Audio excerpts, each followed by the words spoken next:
Bab 625. Berperang atau berdamai.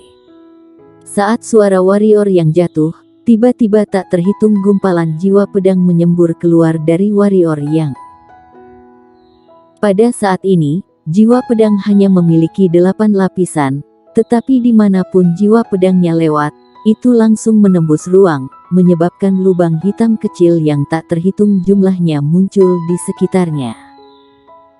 Melihat adegan ini, 5 master alam kaisar kerajaan Dinghan, kemudian tidak ada yang berani bertindak sendiri. Bahkan, jika kelima orang itu mengamati dengan seksama saat ini, mereka akan menemukan bahwa jiwa pedang itu tidak sengaja dilepaskan oleh warrior yang, melainkan menembus tubuhnya. Namun karena warrior yang telah menebas Tiardo Luo sebelumnya, kelima master alam kaisar dari kerajaan Dinghan takut pada warrior yang dari lubuk hati mereka. Jadi, tidak ada yang memperhatikan adegan ini. Jika beberapa orang bergabung untuk menembak lagi, warrior yang benar-benar mati. Duar.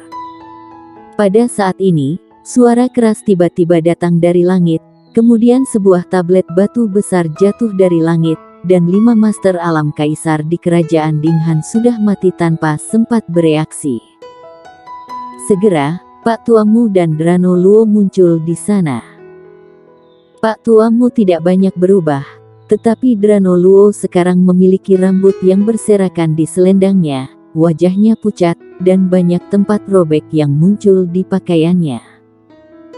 Jelas, dia tertinggal dalam konfrontasi sebelumnya dengan Pak Tuamu. Melihat Pak Tuamu, semua orang kota kuno merasa lega. Karena keberadaan setengah suci, mereka memiliki kepercayaan diri untuk melawan kerajaan Dinghan dan Tanah Suci. Dengan munculnya Pak Tuamu dan Drano Luo, orang-orang dari Raja Siluman, 4 monster dewa dan Tanah Suci juga muncul di lapangan. Hilangnya cerpelai luar angkasa agak besar, hanya ada 13 dari 20 kaisar cerpelai luar angkasa. Raja Siluman sendiri menderita luka serius di bawah pengepungan Raja Naga dan lainnya. Tentu saja, 4 monster dewa dan Tanah Suci telah menderita kerugian besar. Dewa Naga Emas sekarang hanya memiliki 4 kepala, dan Harimau Putih memiliki 5 kepala. Dewa Phoenix lebih baik, ada juga 5 tingkat kaisar. Tanah Suci mengalami kerusakan paling parah dan sekarang hanya tinggal 1 orang.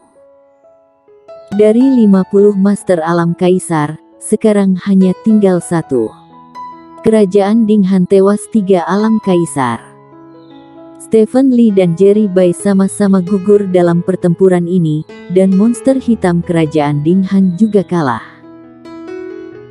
Semua master tingkat kaisar mati, karena garis keturunan monster hitam tidak sebaik klan monster dewa, jadi dalam pertempuran, kerajaan monster hitam adalah yang paling rugi. Tentu saja secara umum kerajaan Dinghan dan Tanah Suci rugi karena kali ini mereka hampir hancur total. Kamu, warrior yang, kamu telah dilindungi oleh leluhur naga. Tiba-tiba, Raja Naga di samping melihat penampilan warrior yang setelah berubah, kehilangan suaranya dan berkata dengan kaget.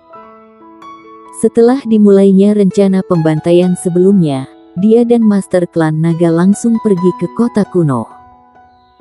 Mereka tidak bertanggung jawab atas warrior yang, juga tidak perlu mengontrol warrior yang. Karena pada saat itu, menurutnya, selama warrior yang meninggal, tidak peduli petualangan apa yang dilakukan warrior yang di bawah kolam guntur, itu tidak ada artinya. Karena tidak ada perlindungan dari setengah suci, membunuh warrior yang semudah mencubit semut sampai mati. Tapi faktanya kekuatan setengah suci ini jauh di luar imajinasi mereka. Tentu saja bukan itu intinya warrior yang seperti klan naga saat ini, memiliki tanduk naga, sisik naga, dan cakar naga. Raja Siluman juga melihat warrior yang tiba-tiba, kemudian bertanya, apakah kamu benar-benar dilindungi oleh leluhur naga? Warrior yang menggelengkan kepalanya, dan berkata, ini adalah warisan, bukan penjaga leluhur naga. Raja Siluman tercengang sejenak, lalu tertawa terbahak-bahak. Sedangkan wajah Raja Naga dan yang lainnya seputih salju dalam sekejap. Semua klan naga tingkat kaisar menatap warrior yang dengan ngeri, seolah baru saja melihat monster. Orang-orang dari Dewa Phoenix, Penyu Hitam, dan suku Harimau Putih juga terlihat agak jelek saat ini. Raja Siluman tertawa sejenak, lalu bertanya kepada warrior yang, karena kamu telah menerima warisan leluhur naga, ada penjelasan dalam warisan, kamu akan menjadi pangeran naga atau apa? Warrior yang mengangguk dan berkata, aku memiliki darah naga di tubuhku, dan aku juga pangeran klan naga. Dia tidak menyembunyikannya, karena naluri memberitahunya bahwa sesuatu yang baik akan terjadi. Benar saja, Raja Siluman tersenyum dan berkata, baiklah, kamu bisa mencoba merangsang darah naga di tubuhmu sekarang. Mendengar itu, warrior yang ragu-ragu dan menggunakan energi hitam ungu di tubuhnya untuk secara paksa menekan niat jiwa pedang, kemudian merangsang darah naga di tubuh bagian bawah. Kecuali Raja Naga, 4 naga emas yang tersisa tiba-tiba jatuh dari langit dan jatuh dengan keras ke tanah. Raja Naga juga sedikit tidak nyaman di wajahnya yang pucat, banyak butiran keringat muncul, seolah-olah dia berada di bawah tekanan besar. Warrior yang tercengang, apa yang terjadi? Haha. Raja Siluman tertawa dan berkata, ini adalah tekanan darah. Kamu memiliki darah leluhur naga di tubuhmu. Itu adalah musuh terbesar dari semua klan naga. Kamu tidak perlu melakukan apa-apa, selama menggunakan tekanan darah, sudah membuatnya tidak dapat melawan. Haha. Mulai sekarang, di klan naga, kecuali Raja Naga, naga apapun di depanmu akan menjadi domba yang akan disembelih. Warrior yang tercengang. Dia tidak menyangka yang disebut tekanan darah ini begitu mengerikan. Di bawah tekanan darah, para klan naga tingkat kaisar itu bahkan tidak punya ruang untuk melawan.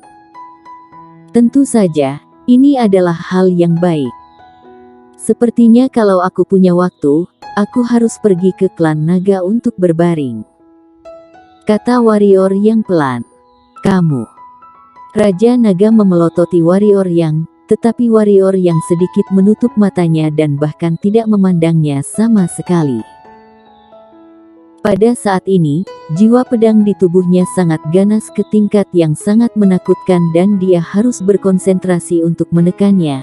Jika tidak, dia mungkin akan dibunuh oleh jiwa pedang itu sendiri. Urusan klan naga hanya bisa dilepaskan sementara. Dia menerima warisan leluhur naga dan mewarisi cinta leluhur naga. Dia akan memberi klan naga satu kesempatan lagi. Jika klan naga tidak menghargai kesempatan ini, maka dia tidak akan menunjukkan belas kasihan pada saat itu. Tentu saja, ini semua masalah nanti. Sekarang, yang terpenting adalah bagaimana cara mengatasi jiwa pedang yang ganas di tubuhnya, serta tubuhnya yang kempes parah. Dari samping, Drano Luo menarik napas dalam-dalam, lalu menatap Pak Tua Mu dan berkata, kami sudah kalah. Mulai sekarang, kerajaan Dinghan tidak akan masuk ke wilayah selatan selama 50 tahun. Bagaimana menurutmu? Pak Tua Mu merenung lama, lalu memandang warrior yang, dan berkata, terserahmu untuk memutuskan apakah akan berperang atau berdamai. Warrior yang bersambung.